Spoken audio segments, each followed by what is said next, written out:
Welcome back to the show, everybody. Check out these headlines we have for you here. XRP has zero utility. We're going to talk about it. We're in the middle of a crypto war. What's going on? We got Gensler here. Was he a plant to Binance? I'm asking the question. I want to know the answers. We got Circle and CFTC. Guess what they got in common? We're going to tell you. And Coinbase refusing to shut down their service. Does this mean XRP relist? Let's roll the beautiful intro and find out.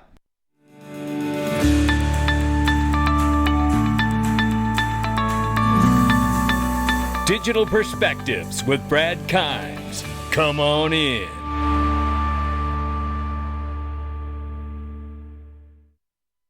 Welcome back to the show, everybody. You can follow us on Twitter and YouTube for exclusive content. Right now, $1.15 trillion market cap. The market is up 0.4%. Bitcoin, 26,500 plus. Ethereum, 1850 and change. Tether market cap, 83.3 billion plus. XRP, 52 cents.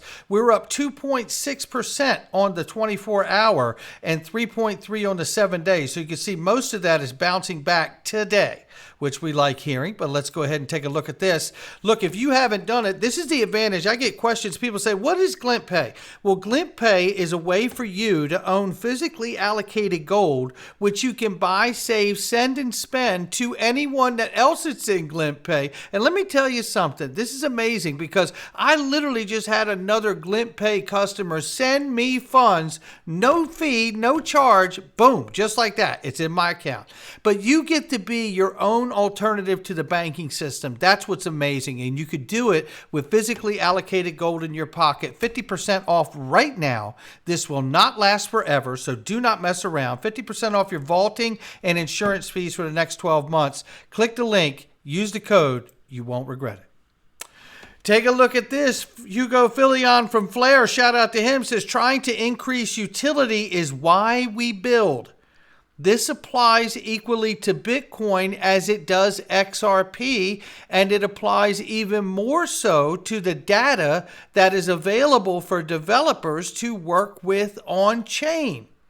Now, this is exciting to hear because we know that they've built an entire platform of Flare networks where then you can open up the options to be able to stake your assets. I do believe that we're moving from a debt-based system to an asset-backed system, and this is one of the frameworks that promises to help us all with being able to do that with our digital assets.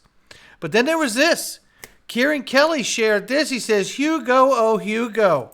And apparently this was deleted some moments later by Hugo, but he shared this last evening.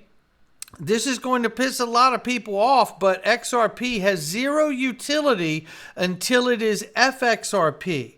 My question is, and I hear what you're saying, I'm smelling what you're stepping in, but my question is that speaking directly to retail holders? Or is that speaking to the entire XRP ecosystem? We know that there is a Ripple private ledger for banks. Are you speaking to that side of the business and the ecosystem, Hugo? Or are you only speaking to the retail holder who needs to know that outside of staking your assets, there is no real determinative use case for XRP? That's why it's so important that so many people start building on the XRP ledger. I'd love to know the answer. Truly would. Here we see the overview here. This is a Twitter space that was really good, and I have this clip courtesy of cowboy.crypto here. Shout out to him. I want you to hear Kim.com is a huge, smart guy, a huge following. Really like this guy's insight, but listen to what he has to say here. The key to winning the crypto war that the U.S. government has unleashed now is utilization. Speculation needs to be a sideshow, and utilization needs to become the focus of the crypto community. And once we achieve that, there's no shutting it down. Absolutely. And there you go. And I want to remind people, it doesn't mean you can't have speculation, but it's time for utilization, utility. And that's what's I've been so excited for years to look past the pump and dump coins, the crap coins in the space, the meme coins that don't mean anything. People are just trying to run something up. I've never been interested in that. I've been contacted by so many companies over the years that want me to do that, and I'm not interested, and I've never done it. And I tell you, this is what it speaks to. This is the moment I'm waiting for. And if I have more time to wait, I'm happy to do it, because I feel like we are going to get legal clarity soon in the case with the SEC versus Ripple. And we are going to see a positive judgment to a degree that allows adoption to continue and utility to grow. Meanwhile, right here, courtesy of Eleanor Terrett and Kenny here, Kenny says, the year before I was Gary Gensler's teaching assistant for crypto finance and blockchain lab at MIT, I was a student in his class and I wrote a report on Binance BNB. That report, which Mr. Gensler sent to CZ Binance to read, inspired me to get more involved in crypto. Well, this here from Eleanor Terrett sharing this says a man claiming to be MIT's Gary Gensler's teaching assistant there says he was inspired to get more involved into crypto by interactions witnessed between Gensler and CZ. His thread weighs in on the Binance Coinbase lawsuit. Now, I'm not going to focus on that for this particular part of the conversation because I want to focus on this.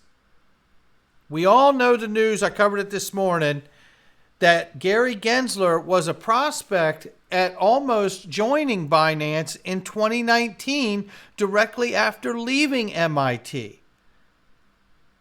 Now, what's interesting about all of this is that knowing that he was going to do that and knowing what his actions are as the SEC chairman, I feel that the SEC is absolutely under regulatory capture. I feel that there is no coincidence that Gary Goldman Gensler turned a blind eye to FTX and what a dumpster fire that was, and that a freshman CPA accountant could absolutely identify the wrongdoings of that company. But no, second largest Democratic donor, he turns a blind eye and lets that get through the door and awards them with a broker-dealer license.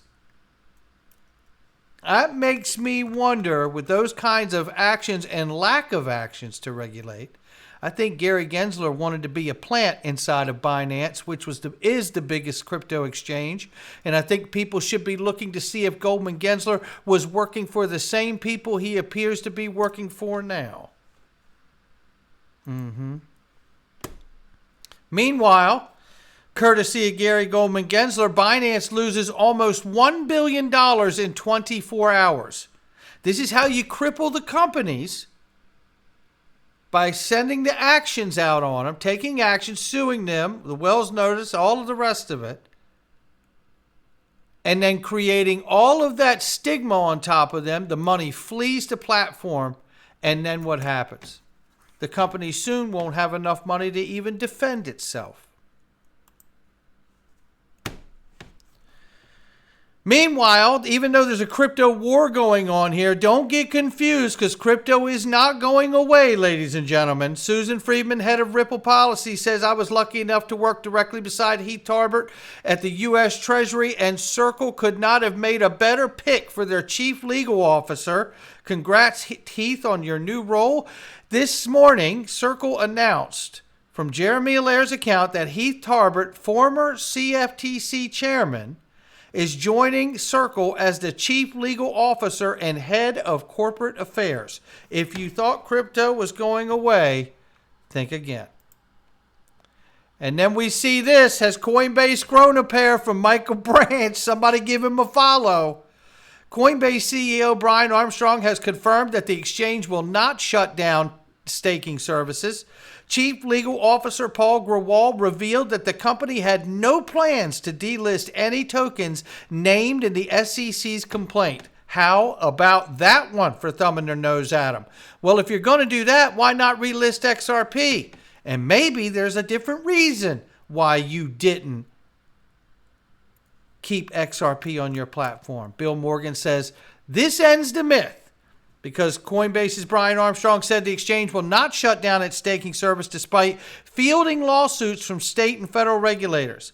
He says, Bill Morgan says this ends the myth that Coinbase ceased XRP trading because it is regulated public company with duties to shareholders, and XRP was treated differently because Ripple was actually sued, whereas issuers of other tokens the SEC calls securities have not been sued.